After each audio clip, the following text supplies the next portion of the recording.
शुद्ध अध्यात्म वस्तु को समझना नहीं चाहते। अगर समझाने की प्रार्थना करो तो कटु वचन बोलते हैं, बड़े ज्ञानी बनते हैं अपने को।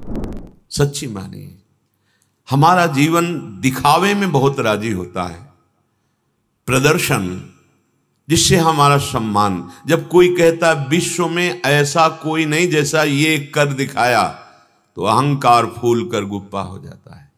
और इसी को मिटाने चले थे, इसी को पुष्ट कर दिया। भाई समझ में नहीं आता परमार्थ, समझ जाओ अभी समय है, समय है। आगे समय ऐसा आएगा कि न समझाने वाला मिलेगा न समझने वाली बुद्धि। भाई समझो, साधक दिखावा के लिए नहीं है, साधक अहम को मिटाकर, अपने अस्तित्व को मिटाकर भगवत स्वरूप होने वाला है। यही तो ढोल के भीतर पोल है कि बज तो रहा है लेकिन पोला है, वस्तु नहीं है। परमार्थ, 5 शब्द बोलिए, परमार्थ का पता चल जाएगा कि तुम किस कोटि के अध्यात्म के उपासक हो।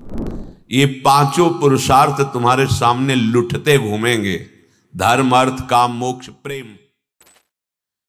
बहुत बार ये बात कही गई है कि जब तक हमारा लक्ष्य दृढ़ नहीं होगा तब तक हम तितिक्ष नहीं हो पाएंगे, सहनशील नहीं हो पाएंगे। मन का वेग, वाणी का वेग, जनेंद्री का वेग, उदर का वेग, ये इतने प्रबल हैं, यद्यपि हमसे प्रबल नहीं हैं।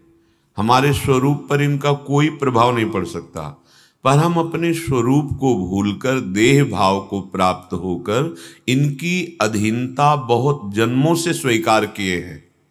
इसलिए ये वेग हमें क्षण में तन्मय करके, तदात्म करके हमें परास्त कर देते हैं। अगर इन वेगों को कोई सह सकता है तो सिर्फ भगवत प्राप्ति का लक्ष्य जिसका है, जिसको स्वरूप बोध का लक्ष्य, वही सह सकता है, नहीं तो नहीं सह सकता। और जो सह गया वो महात्मा हो जाता है, हृदय उसका महान हो जाता है। जहां किंचिन मात्र किसी विकार की कोई गुंजाइश ही नहीं, तो दुख परंपरा का ही नाश हो गया। यही तो हम मनुष्य जीवन में प्राप्त करने के लिए आए हैं कि हमारी दुख परंपरा नष्ट हो जाए, हम परम सुख को प्राप्त हों। पर दुर्बुद्धि हमारा पिंड नहीं छोड़ती। हम भगवत मार्ग के पथिक कहला कर के भी इंद्रियों की विलासता, मन की चंचलता बर्दाश्त कर लेते हैं। नहीं नहीं, इनकी चंचलता, इनकी विलासिता, यदि हम इससे गलती नहीं मानेंगे और इसे बर्दाश्त करते रहेंगे तो ये हमें कभी परमार्थ पे चलने नहीं देंगे। यही तो प्रभाव है कि कोई एक पाव भगत जिमि मोरी। कोई बिरला एक, कौन बिरला? वही जिसने लक्ष्य बना लिया है, लक्ष्य दृढ़ कर लिया है। लक्ष्यवान में इतनी सामर्थ्य आ जाती है कि वो मृत्यु को भी सहने के लिए तैयार है। मृत्यु तो सबकी होनी है, लेकिन सहन कौन करने के लिए तैयार है? अचानक वो आती है और सब बिखर जाता है। उपासक पहले वर्ण कर लेता है। जब मृत्यु जैसे भयानक दुख का वर्ण कर लिया, फिर और दुख कैसे विचलित कर सकता है? इसका मतलब है, अगर विचलित हो रहा है कि उसका लक्ष्य भगवत प्राप्ति या स्वरूप बोध है ही नहीं, वो केवल जीने का रास्ता ढूंढ लिया। चलो भाई, ऐसे नहीं तो ऐसे जिएंगे। नहीं जी सकते। ये पाखंड का मार्ग नहीं है, दंभ का। आप अंदर से जलेंगे और आपके ऐसे आचरण बनेंगे जिनके द्वारा निंदा होगी आपकी और साधु समाज की। उपासक कम से कम इतनी लिहाज रखे कि हमारा मार्ग क्या है, हमारा वेश क्या है, हमारा उद्देश्य क्या है। गुरु ही न आवहि गारी, हरिराम व्यास जी कह रहे, ऐ शिष्य ऐसे आचरण करो जिससे गुरु को गाली न मिले। उन्होंने क्या अपराध किया? आपको स्वीकार करके अपने जीवन का परम धन आपको समर्पित कर दिया, नाम, वाणी, मंत्र, उपासना। उनको क्यों गाली दिलाओगे? आराध्य देव ने अहेतु की कृपा करके अपनाया है, क्यों उनकी कृपा को ठुकरा करके फिर माया के दलदल में फंस जाओगे, जहां फिर अनंत जन्म निकलना मुश्किल हो जाएगा। इसलिए सावधान, मन का वेग सहो, इंद्रियों की भोग विलासिता के आकर्षण को सह जाओ, फिसलो मत, कैसा भी कष्ट आवे सह जाओ। सहते सहते आप महान हो जाएंगे, क्योंकि आप महान थे, महान हैं, महान रहेंगे। आपने परिवर्तनशील इस शरीर को मैं मान करके दुर्गति का अनुभव कर रहे हैं, शोक चिंता भय का अनुभव कर रहे हैं। वस्तुतः इनका आप में प्रवेश ही नहीं है। श्रीपाद प्रबोधानंद जी महाराज कह रहे हैं, बुधाह, बहुत सुंदर बात कह रहे हैं, ध्यान पूर्वक सुनिए। प्रायः ये बात समझ में नहीं आती। देहाभिमान में ही हम परमार्थ की पूर्णता समझने लगते हैं। हम अमुक अमुक अमुक अमुक नियम अमुक, उसी अहम की पुष्टता, करता हमिति मन्यते, मैंने ऐसा किया, मैं ऐसा कर रहा हूं, मैं ऐसा करूंगा, केवल केवल माया, केवल अविद्या। ये कोई ज्ञान नहीं है। विश्व में दूसरा कोई है ही नहीं, ये ज्ञान है, यही भक्ति है। शुद्ध अध्यात्म वस्तु को समझना नहीं चाहते। अगर समझाने की प्रार्थना करो तो कटु वचन बोलते हैं, बड़े ज्ञानी बनते हैं अपने को। हाँ, अहम के कारण आपको समझ में नहीं आ रहा, लेकिन जब कभी भगवत कृपा से अहम गलित होगा तो आप इन्हीं बातों को सोच कर रोएंगे कि पहले कृपा हो गई थी, मैं समझ नहीं पाया। समझो, इतने बड़े महापुरुष जो ब्रह्मबोध संपन्न हैं, जो भक्ति की चरम अवस्था को प्राप्त हैं, वो समझा रहे हैं, बुधा मुधा क्लिश्यता साधनेषु दुखात्म संदिग्ध फलेषु शक्ताः पंचापि वृंदा विपिने पुमर्था लुठन्ति तानप्यलसा गृहीतुम। हे बुद्धिमान, तुम बहुत बुद्धि रखते हो, तो मेरी बात को समझ जाओ। तुम्हें ये जो लग रहा है कि हम बहुत क्लेश करके उस वस्तु को प्राप्त कर लेंगे, तो नहीं प्राप्त कर सकते। वैसे पहले बहुत से प्रसंग ऐसे चिंतन में आए थे, लेकिन जब से अम्बा का चिंतन इतना कठिन, तब बिल्कुल लगा कि शास्त्र जो कह रहे हैं कि अगर लक्ष्य नहीं बना तो सब व्यर्थ हो जाता है। बुधा मुधा क्लिश्यता साधनेषु दुखात्मक पर संदिग्ध फलेषु शक्ता। संशय है फल मिलने में। बड़े बड़े कष्ट सह करके अध्यात्म का मार्ग ही नहीं मिल पाता। वो मिलता है सदगुरु की कृपा से। जो सदगुरु का आश्रय लेकर अपने अहम का मर्दन सह गया, वो आगे परमार्थ का रास्ता आपके हृदय में ही प्रकाशित हो जाएगा।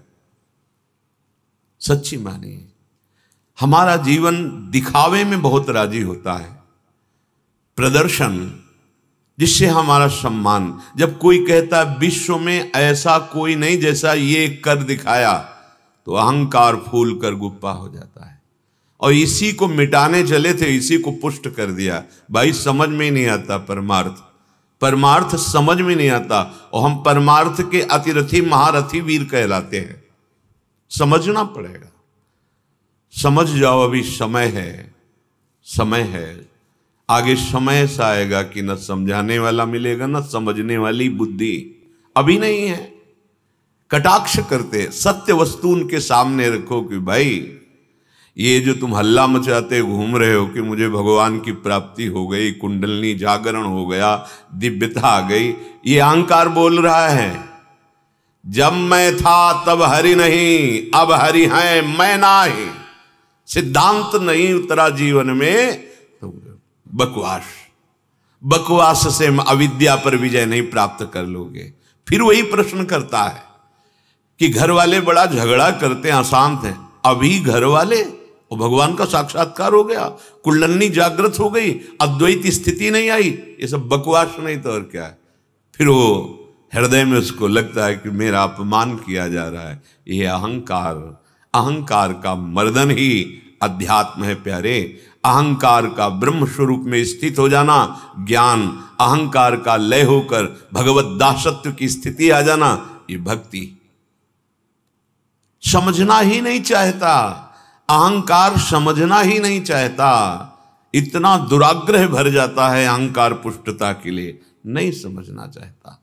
भाई समझो, साधक दिखावा के लिए नहीं है, साधक अहम को मिटाकर, अपने अस्तित्व को मिटाकर भगवत स्वरूप होने वाला है, वास्तविक वो इतनी ऊंचाई पर चढ़ने वाला है जो नमन करने योग्य है। ब्रह्मविद ब्रह्मयु भवति, कहां भटक रहे हैं? ये जो बड़े बड़े दुख सहकर साधन किए जाते हैं, श्रीपाद कह रहे हैं संदिग्ध अवस्था है, क्योंकि अहम पुष्ट हो रहा है। जो वास्तविक फल है ज्ञान, जो फल का रस है प्रेम, संदिग्ध अवस्था है प्राप्त होने में। बहुत बड़े महापुरुषों की बात कौन सुनना चाहता है? हाँ, अपनी बात सुनाने आते हैं कि हमको ये चमत्कार हो गया, बस सुनाने क्यों आए हो? उसका आनंद लो, भगवदानंद प्राप्त तो किसको सुनाने आए हो, किसको बताने आए हो? जो तुम्हें मिला है वही सब में रमा हुआ है, क्या बताना चाहते हो? यही तो ढोल के भीतर पोल है कि बज तो रहा है लेकिन पोला है, वस्तु नहीं है। परमार्थ 5 शब्द बोलिए, परमार्थ का पता चल जाएगा कि तुम किस कोटि के अध्यात्म के उपासक हो। साधनों में जो अहम प्रधान साधना की जाती है वो वृथा क्लेश उठा रहे हैं। ये वो महापुरुष बोल रहे हैं जो ज्ञान की चरम सीमा और प्रेम की चरम सीमा दोनों का अनुभव किए हुए हैं। तो बहुत सुलझ जाओ, सुलझ जाओ। मेरी प्रार्थना मान लीजिए, पंचापि वृंदा विपिने पुमर्था लुठंती तानप्यलसा गृहीतुम। महामहिम परम पावन श्री धाम वृंदावन का आश्रय ले लो और निरंतर प्रिया प्रीतम का भजन करो। ये 5 पुरुषार्थ तुम्हारे सामने लुटते घूमेंगे, धर्म अर्थ काम मोक्ष प्रेम। पंचापि वृंदा विपिने पुमर्था लुठंति तान्यप्यलसा गृहीतुम। कुछ नहीं करना, अंदर से आश्रित हो जाओ और एक क्षण भी व्यर्थ ना जाने दो। राधा वल्लभ श्री हरिवंश, राधा राधा राधा, या जो गुरु जी ने तुम्हें नाम मंत्र दिया है। किसी भी क्षण जो भगवत विस्मृति है वो हमारी मृत्यु है, ऐसा सोचो। वो भारी विपत्ति है, ऐसा सोचते हो? अगर तुम्हारी जिह्वा नाम रस में लग गई तो मांग कैसे हो गई उस जिह्वा को कि अमुक पदार्थ हमें पाना है। जो मुहि राम लागते मीठे, ये जितने व्यंजन है सब बेस्वाद हो जाते, बमन के समान हो जाते। रमा विलास, भगवान का जो प्रेमी जन है वो रमा अर्थात माया अर्थात लक्ष्मी, इसका विलास बिल्कुल नहीं रुकता। रमा विलास राम अनुरागी तजत बमन, वो बमन के समझ, तब ये तो समझ में नहीं आता कि साधक किसकी साधना कर रहा है, इंद्रियों को संतुष्ट करने की या भगवत प्रसन्नता की। आपका लक्ष्य क्या है, चाहे गृहस्थ हो या विरक्त हो। देखो, जो कहा जाता है प्रवृत्ति मार्ग और निवृत्ति मार्ग, ये बाह्य मार्ग की बात है। बाहर से तुम प्रवृत्ति में हो, बाहर से हम निवृत्ति में हो, दोनों को आना निवृत्ति में ही है। अगर आंतरिक निवृत्ति नहीं तो बाह्य निवृत्ति का वेश बनाने से वो उद्देश्य की पूर्ति नहीं होगी। वो प्रवृत्ति में है, अगर उसके अंदर आंतरिक निवृत्ति है और भगवदाकार वृत्ति की तरफ बढ़ रहा है, वो परमहंस है, वो महापुरुष है। समझना होगा। पता नहीं किस क्षण हमारी मृत्यु हो जाए, इसलिए हर क्षण को आखिरी समझकर भजन करो। जैसे है कि हमारा आखिरी समय है और हम नाम में एकदम डूब रहे, ऐसे पता नहीं कौन सा क्षण आपका आखिरी हो। जो क्षण भोगों में इतना रम गया कि प्रभु को भूल गया, तो जन्म जन्म की जो बिगड़ी बनाने आए थे मानव देह में, वो नहीं बन पाएगी। भगवत चिंतन से शून्य जो क्षण गया वो व्यर्थ गया। बड़ा अमूल्य धन तुमने नष्ट कर दिया। ध्यान दीजिए, जो क्षण तुम्हारा भगवान नाम जप से अलग चला गया, बड़ा घाटे का सौदा हो गया। एक व्यापारी थोड़े से धन के घाटे को बर्दाश्त नहीं करता। आप भगवान नाम के व्यापारी होकर, परमार्थ के पथिक होकर के कैसे आप अपने नाम का विस्मरण सह रहे हैं? कौन सी वस्तु, व्यक्ति, स्थान इतना प्रिय लगा जिससे परम प्रीतम प्रभु का विस्मरण हो गया और आप उसे बर्दाश्त कर रहे हैं उपासक होकर? एक तो हम उस भगवत चिंतन रूपी महामणि को त्याग कर जो उस क्षण में भोग में तन्मय हुए, वो भोग हमारे अंदर और गलत संस्कार बनाएगा और हमें अशुभ गति होगी, जिसे दुर्गति कहते हैं। अतः स्मरण, भगवद स्मरण, यही साधक का आहार होना चाहिए। ये आहार, कभी नाम कीर्तन का स्वाद, कभी नाम जप का स्वाद, कभी मंत्र का स्वाद, कभी लीला कथा गायन का स्वाद, कभी लीला कथा श्रवण का स्वाद, कभी विविध सेवा पद्धतियों का स्वाद, अपने आराध्य देव को विविध अर्चन बंदन आदि के द्वारा उनको सुख पहुंचा रहे। ये उपासक का जीवन है। जो स्मरण पर दृष्टि रखता है, उसने मानो सब साधनाओं का फल प्राप्त कर लिया। ये अभ्यास से होता है, कृपा से अभ्यास, अभ्यास से सिद्धावस्था। आप अभ्यास में बहुत शिथिल हो रहे हैं। जब किसी से पूछो कहां हो, तो कोई बिरला ही ठीक ठिकाने पे होता है, उत्तर देता है हाँ है, वही है, नहीं तो हाँ अब चल पड़ा। ऐसा नहीं होना चाहिए। आपके अंदर एक पीड़ा होनी चाहिए कि हमारा भजन न छूटे। हम भगवत मार्ग के पथिक है, चाहे गृहस्थ वेश हो चाहे विरक्त वेश हो। प्रभु को ज्यादा वेश से मतलब नहीं है, उद्देश्य से मतलब है। उद्देश्य जो ठीक है, यही तो हम प्रसंगों में सुनते हैं। राजसूय यज्ञ में कौन नहीं आया था? त्रिभुवन के सब महर्षि विराजमान थे, लेकिन पूर्णता स्वपच वाल्मीकि से कराई भगवान ने, जो महाभारत प्रसंग में आता है। सर्व पूज्य बना दिया। क्यों? क्योंकि अकिंचन और गुप्त भजनानंदी महापुरुष। तो प्रकाशित किया गोविंद ने। अपने जनों का यश भगवान स्वयं प्रकाशित करते हैं, वो अपने यश को बर्दाश्त नहीं करते। अगर यश बर्दाश्त होने लगा तो मरा हुआ अहम फिर जाग जाएगा। नहीं स्वीकार करते, गौरव नहीं रखते। गौरवम घोर रौरवम, प्रतिष्ठा सूकरी विष्ठा, सम्मानम घोर विषम। ये विष है, ये नरक तुल्य। ऐसे महापुरुषों की स्थिति में पहुंचते हैं उपासक जो ऐसा समझते हैं। ये सिद्धावस्था अभ्यास से होती है और आसक्ति से होती है। अगर आपका अभ्यास और दोनों आसक्ति, अभ्यास और आसक्ति ये भोगों में है, तो भोगों का विषय है आसक्ति, कर्मों का विषय है कामना, विचारों का विषय है अहंकार और संबंधों का विषय है ममता। विष खा रहे हो तो अमृत की तरफ कैसे बढ़ सकते हो? नामामृत, रूपामृत, लीलामृत, वचनामृत, चरणामृत, ये सब अमृत है। यहां जो भी है इसका नाम मृत लोक है, मृत्यु। अगर आप बार बार भोगों का अभ्यास और उसमें आसक्ति तो विष खा रहे हैं, कैसे आप भगवत अभ्यास में पुष्ट होंगे?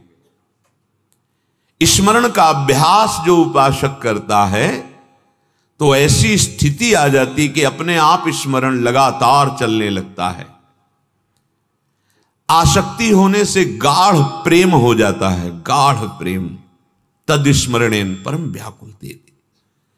अभ्यास से ऐसी ऊंचाई पर वो पहुंच गया कि अब वो प्रपंच में भी बैठा रहे तो उसका अभ्यास सिद्ध हो चुका है। स्मरण नहीं छूट सकता प्रभु का।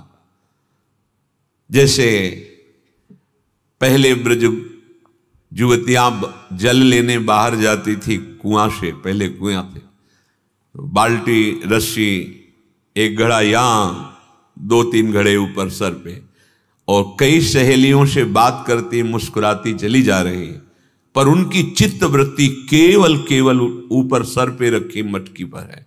अगर वो जरा सा बैलेंस बिगड़ा तो जल भरी मटकी गिर जाएगी। तो रसखान गोविंद नहीं, यूं भजिए जो नागरिकोचित गागरी में बात कर रहे हैं, व्यवहार कर रहे हैं, लेकिन स्मृति का तार अपने आराध्य देव से जुड़ा हुआ है। अभ्यास जब तक परिपक्व ना हो जाए तब तक बदल सकता है, इसलिए साधक सावधान। जब अभ्यास गाढ़ अवस्था को प्राप्त हो जाता है, अर्थात परम आसक्ति हो जाती है, तब विवश होकर मन भजन में डूब जाता है। फिर संभावना नहीं रहती कि किसी भी संग के प्रभाव से भजन छूट सकता है। जब तक स्मरण हमें करना पड़ता है तब तक बहुत सावधान रहें। कोई भी प्रलोभन माया दे सकती है या कोई भी भय दे सकती है। ना भयभीत होना है, ना लुभायमान होना है।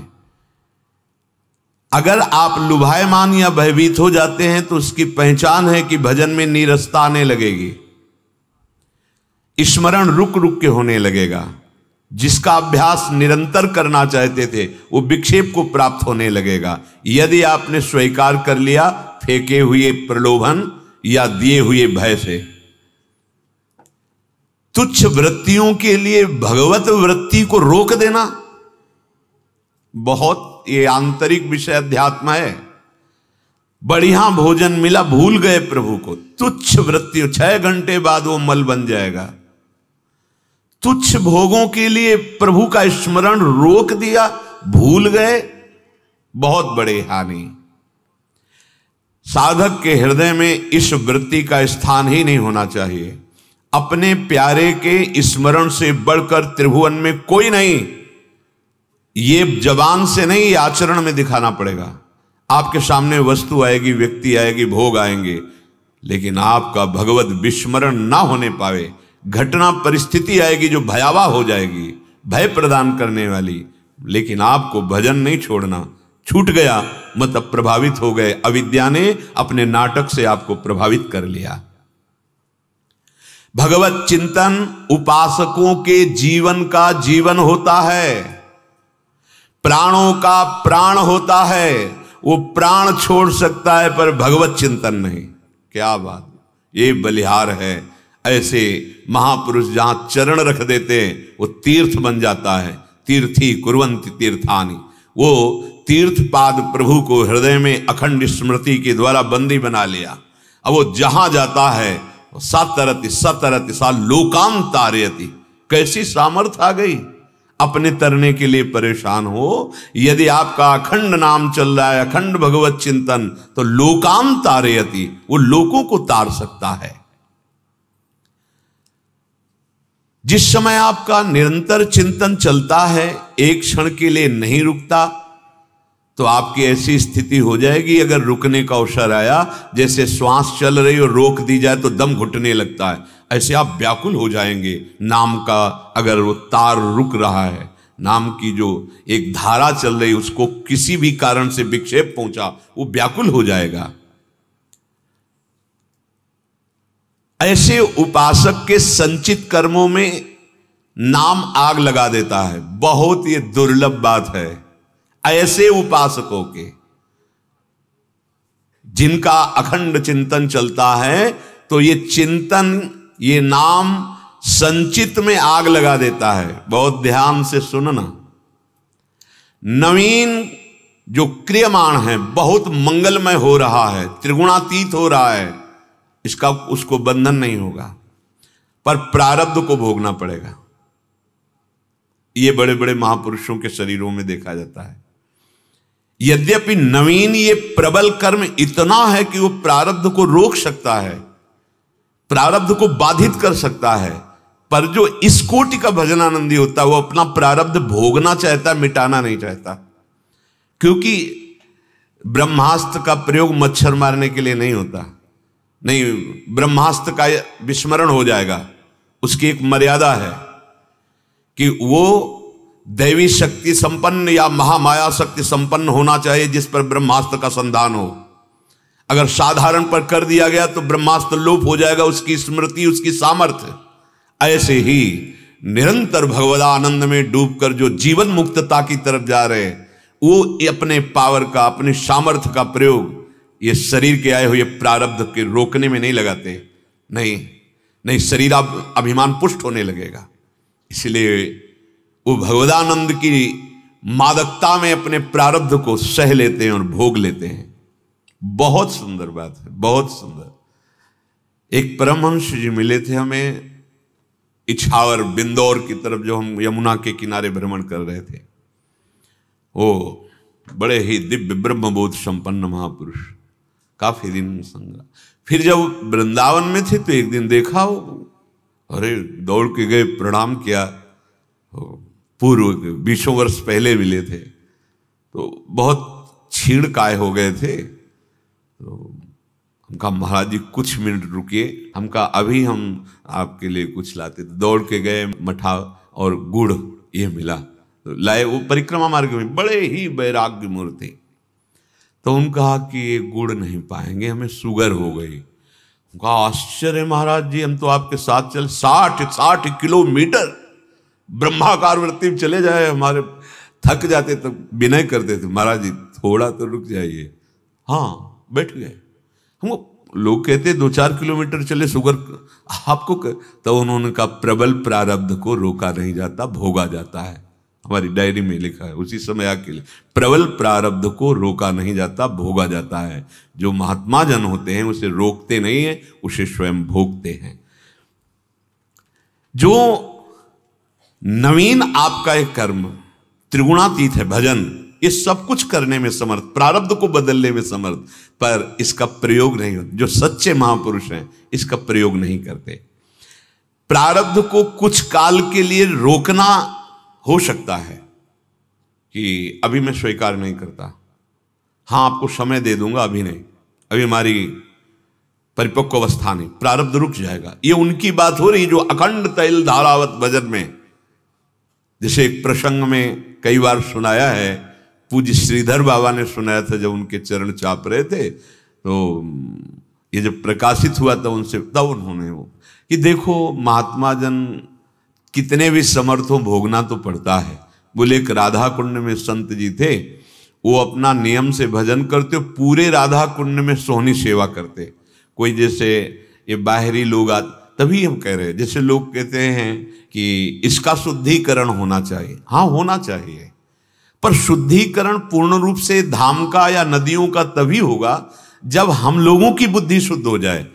जहां खाया वहीं फेंक दिया, मसाला खाया थूक दिया, ये शुद्धिकरण, तुम्हारी बुद्धि शुद्ध हो जाएगी तो तुम्हें पता होगा मुझे कहां थूकना है, कहां लघु शंका करना है, मुझे कहां कूड़ा डालना है। हम लोग ही तो गंदगी फैलाने वाले हैं, प्रकृति थोड़ी गंदगी फैला रही, प्रकृति को हम लोग गंदा कर रहे हैं। तो हमारी बुद्धि शुद्ध होनी चाहिए, एक एक जन की बुद्धि शुद्ध हो जाए, सब निर्मल हो जाएगा। अगर हमारी बुद्धि शुद्ध नहीं है तो फिर क्या है, शुद्ध सच्चिदानंद के सिवा और कुछ है ही नहीं। चाहे वो नदी हो, चाहे वो वृक्ष हो, चाहे वो भूमि हो, चाहे जड़ हो, चाहे चैतन्य हो, मत्तः परतरम नान्यत किंचिदस्ति धनंजय, परम शुद्ध सच्चिदानंद कब आया, जब बुद्धि शुद्ध हो गई। यहां कह रहे हैं हमारी बुद्धि जब निरंतर भजन में लगती है वो शुद्ध हो जाती है। वो महात्मा जी जैसे कोई अज्ञानी जन आए, बड़ी विचित्र सा है। चाहे आप पावन यमुना के पुलिन तट पर देखो, हम ही लोग गंदगी फैलाते, खाया वहीं धूना फेंक दिया, ऐसे थूक दिया, ऐसे पता नहीं तुम्हें कि परिक्रमा मार्ग है, ये यमुना का किनारा है, परम पावन धाम है, किसी महापुरुष जो भजनानंदी है उसके चरण में तुम्हारा यह पवित्र थूक और ये सब मसाला की पीक पड़ेगी, पुण्य नष्ट हो जाएंगे तुम्हारे। ये जब तक बुद्धि शुद्ध नहीं होगी तब परम पावन धारा में गए आप जाकर गंदगी करते हैं, आप थूके, साबुन लगाए, मतलब क्या क्या आप उसको क्या समझते हैं। परम पावन यमुना की धारा को कोई मलिन कर सकता है? शुद्ध सच्चिदानंद में प्रेम स्वरूप ये सब हैं।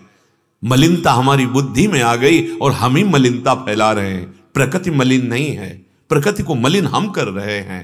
बड़े बड़े वृक्षों को काट देना, लोग कार्बन डाइऑक्साइड फैल रही, कहां से ऑक्सीजन पाओगे? जो ऑक्सीजन आपको देते हैं और आपकी जीवनी शक्ति के विरोधी भावों को सोचते हैं, उस प्रकृति का तो आप नाश कर रहे हो, मलिनता कर रहे हो, लताओं का हनन। देखो ना, प्रकृति के साथ खिलवाड़, तो फिर तुम्हारे जीवन के साथ प्रकृति खिलवाड़ कर देगी। हमारी बुद्धि शुद्ध होना आवश्यक है। महात्मा जन स्वयं पावन करते हैं हृदय को, दूसरों के हृदय को, और बाह्य भी पावनता आवश्यक है, पर बुद्धि की पावनता के बिना बाह्य पावनता, आप वहां सोने लगा के चले गए। अब एक मलिन बुद्धि वाला है, पीक मार दी मसाले, उसकी बुद्धि शुद्ध होना अनिवार्य है। अगर हमारे समाज की बुद्धि शुद्ध हो जाए, कुमति का विस्तार हो रहा है, मलिन बुद्धि बढ़ती चली जा रही है। बुद्धि की कमी नहीं है, लेकिन मलिन बुद्धि, स्वार्थ बुद्धि, कैसे बताए? अगर हमारी बुद्धि शुद्ध नहीं तो फिर लाभ नहीं मिल पाएगा। आज नवीन नवीन साधक उपासना मार्ग पे चल रहे हैं, सेवा शब्द से घबरा जाते हैं, सेवा शब्द से। और बड़े बुजुर्ग जो हमारे महाजन हुए हैं, उनकी बातें देखो। माधवदास बाबा ब्रज में आए जब, तो एक आश्रम में टिके और वयोवृद्ध हैं, वहां प्रार्थना की कि मुझे सेवा दे। अरे बोले महात्मा आप पाओ और ऐसे रहो, वृद्ध शरीर, ये किसी को पता नहीं कि इतने बड़े महापुरुष। उनका नहीं, फिर हम नहीं रुकेंगे, हम तभी रुक सकते हैं जब आप हमें सेवा देंगे। तो कंडा थापने की सेवा दी, वृद्ध ऊपर जाकर छत में कंडा, और उन्हीं का लिखित जय जगन्नाथ ग्रंथ की वहां प्रवचन हो रहा। जब कोई उधर से आया और बताया कि अरे ये तो वही है जिन्होंने ग्रंथ रचना की, तब उनके ऐसे महापुरुष अपना प्रचार प्रसार, अपना ही ग्रंथ लिखित हो रहा जय जगन्नाथ, और वो वहां कंडा थाप रहे और सबसे पीछे बैठ रहे हैं। ये छिपाने वाला महात्माओं के आचरणों को तो देखो, कितनी सेवा प्रधान बुद्धि है। पूरे राधा कुंड की सोनी लगाते, जहां कोई ऐसे थूक देता दोना, वो सब ऐसे पोछा लगाते, साफ करते। एक दिन बैठे हुए थे भजन में, एक काला पुरुष आया दुर्गंध युक्त, और उसने कहा मुझे स्वीकार करो। वे कौन हो तुम? बोले 12 वर्ष का गलित कुष्ठ, आपका प्रारब्ध। और कहा इतना समय नहीं कि हम 12 वर्ष तुम्हें लेकर बैठे रहे, नहीं, हम नहीं स्वीकार करते। ये उनकी सामर्थ्य है जो निरंतर भजन और सेवा परायण है, अपने लोगों से नहीं पूछेगा। ये समर्थ महापुरुषों की बात। समर्थ कौन है? जो नाम जापक है, निरंतर नाम में वो समर्थ है। फिर दूसरे दिन आया, रात दिन मिला करके हम 6 महीने में भोगवा देंगे। अब आप 12 वर्ष का, इतना हम कष्ट देंगे कि 12 वर्ष का कष्ट 6 महीने में नहीं हो सकता। फिर तीसरे दिन आए, 1 महीना, हमसे नहीं हो पाएगा, हमारे पास इतनी दिनचर्या है, साधु सेवा है, भजन है, राधा कुंड की सेवा है। बोले महाराज आपको भोगना तो पड़ेगा, आप स्वीकार करो। तो उनका 24 घंटे, तो कहा 12 साल का कष्ट 24 घंटे में तुम्हें भोगवाएंगे, पर कोई औषधि नहीं हो, कोई सेवक नहीं। बोले शर्त तय तुम्हारी। अपनी कुटिया में गए, शिष्यों से कहा कि हम कितना भी रोएं चिल्लाएं, खोलना मत, हमें डिस्टर्ब मत करना, विक्षेप मत डालना, बंद कर। बोले अभी से लेकर 24 घंटे बाद हम निकलेंगे। और अपनी कुटिया में गए, कहा आओ। पूरा शरीर गलित हो गया, दुर्गंध, पीड़ा भयानक, बस वो भगवान नाम उच्चारण करते 24 घंटा कटा। फिर दिव्य तेजो में शरीर। प्रारब्ध भोगना पड़ता, अवश्य में वो भोक्तव्यम कृतम कर्म शुभाशुभम। हाँ, कम होके 12 साल का 24 घंटे में आ गया। बहुत बड़ा प्रारब्ध छोटे में आ जाएगा, पर भोगना पड़ेगा।